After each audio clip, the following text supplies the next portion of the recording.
नमस्कार दोस्तों। आज के इस वीडियो में हम लोग बात करेंगे कि अगर आपका मोतियाबिंद सख्त हो गया है, मतलब वो ज़्यादा हार्ड हो गया है, तो क्या उसकी वजह से हमें मोतियाबिंद के ऑपरेशन में दिक्कत आती है, या ये बस डॉक्टर आपको बेवकूफ़ बनाने के लिए या एक भ्रांति फैलाने के लिए कहते हैं। जब भी आप किसी डॉक्टर के पास जाते हैं, आप अपनी मोतियाबिंद की जांच करवाते हैं, तो बहुत कॉमनली आपने ये टर्म सुना होगा कि आपका जो कैटरेक्ट है वो तो आपने बहुत ज़्यादा पका लिया, मोतियाबिंद बहुत ज़्यादा सख्त हो गया है, अब इसको हमें निकालने में दिक्कत आएगी, या फिर अब हमें बड़े चीरे वाला ऑपरेशन करना पड़ेगा, दूरबीन से ऑपरेशन करेंगे तो आँख में परेशानी आ सकती है। तो आइए आज के इस वीडियो में मैं doctor Pallavi Mishra advanced cataract, brown cataract या सख्त मोतियाबिंद के बारे में आपको जानकारी दूंगी।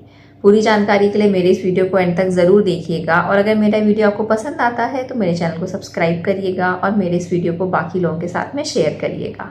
तो चलिए बिना समय गंवाए शुरू करते हैं। आज का बनना हमारी आँख में ना एक बहुत ही धीमी प्रक्रिया होती है, बहुत ही ग्रेजुअल प्रोसेस होती है।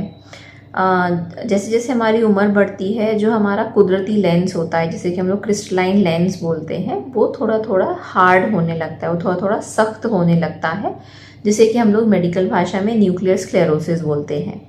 फिर जैसे जैसे ये समय बढ़ता है तो ये न्यूक्लियर स्क्लेरोसिस ही मोतियाबिंद बनाती है हमारा। अब न्यूक्लियर स्क्लेरोसिस में क्योंकि हमारा जो लेंस है वो हार्ड हो रहा है, वो थोड़ा सा सख्त हो रहा होता है, तो शुरुआत में तो जैसे आप मान के चलो बच्चा है या जो 50 साल तक के लोग हैं, तो उनका जो लेंस होता है, जो कुदरती लेंस, वो ऐसा होता है, वो हलवे की तरह होता है। आप हर किसी ने आटे का या सूजी का हलवा बनाया होगा, तो ये जो हलवा होता है ना, ये बहुत ही सॉफ्ट होता है। तो वैसे ही हमारा कुदरती लेंस होता है। फिर जैसे जैसे हमारी उम्र बढ़ती है, हम 60, 70, 80 साल के हो जाते हैं, तो वैसे वैसे जो हमारा लेंस होता है वो थोड़ा सा हार्ड हो जाता है। मान के चलो कि वो आलू की तरह हो जाता है, मतलब उसकी हार्डनेस जो है वो आलू की तरह हो जाती है, या आलू से भी कोई ज़्यादा सख्त। आप मान लो कि कभी कभी जो 80-90 साल के जो लोग होते हैं, उनका जो मोतियाबिंद होता है बिल्कुल पत्थर की तरह हो जाता है। तो ऐसे केस में क्या होता है कि अगर आप मान के चलो हमें फेको विधि से ऑपरेशन करना है, तो फेको विधि से ऑपरेशन में हम आँख के अंदर जाते हैं, अल्ट्रासाउंड एनर्जी की मदद से उस मोतियाबिंद को आँख के अंदर तोड़ते हैं, उसको मशीन के सहायता से पीसा जाता है, और फिर हम उसको आँख से बाहर निकाल लेते हैं एक हल्की सी छेद के माध्यम से। लेकिन अगर हमको हलवा एक छोटे से छेद से खींच के निकालना है तो वो तो आसानी से निकल जाएगा, लेकिन अगर हमें पत्थर तोड़ना है तो आप सोचो ना, हमें कितनी ज़्यादा एनर्जी लगानी पड़ेगी, कितनी ज़्यादा अल्ट्रासाउंड एनर्जी हमें आँख के अंदर देनी पड़ेगी।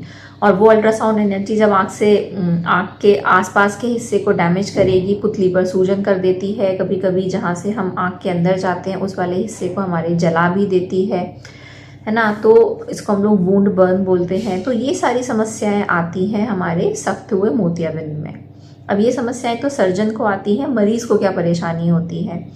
अगर जो सख्त मोतियाबिंद है उसको अगर हमें तोड़ने में बहुत ज़्यादा एनर्जी की ज़रूरत देनी पड़ती है, तो ये जो हमारी काली पुतली की जो सबसे अंदर वाली जो लेयर होती है उसमें परेशानी हो सकती है। उसमें क्या परेशानी हो सकती है कि हमारी जो पुतली है उसमें सूजन आ सकती है, और उसकी वजह से मरीज़ को कुछ दिनों के लिए धुंधला दिखाई देता है।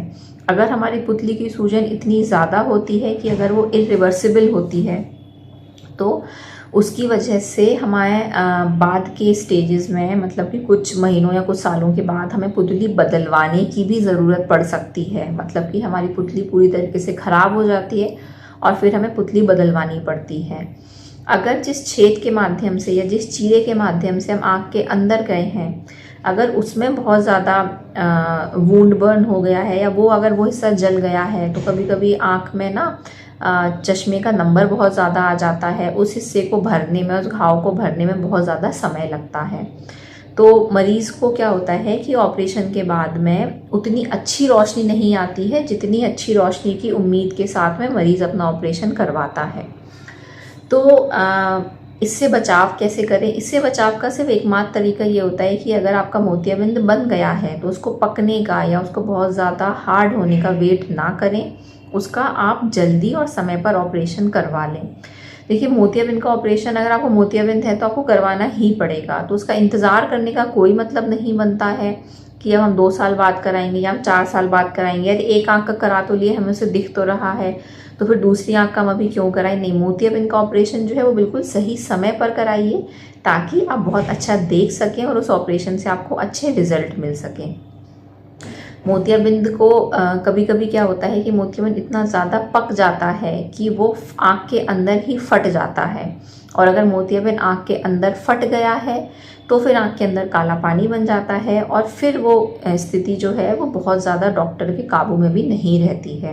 कि मतलब ऐसा नहीं होगा कि अगर आप फटे हुए मोतियाबिंद का अगर आप ऑपरेशन करवाते हैं तो आपको बिल्कुल बहुत बढ़िया दिखाई देगा।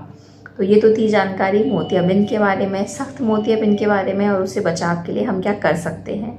और उम्मीद है मेरी ये जानकारी आपको पसंद आई होगी।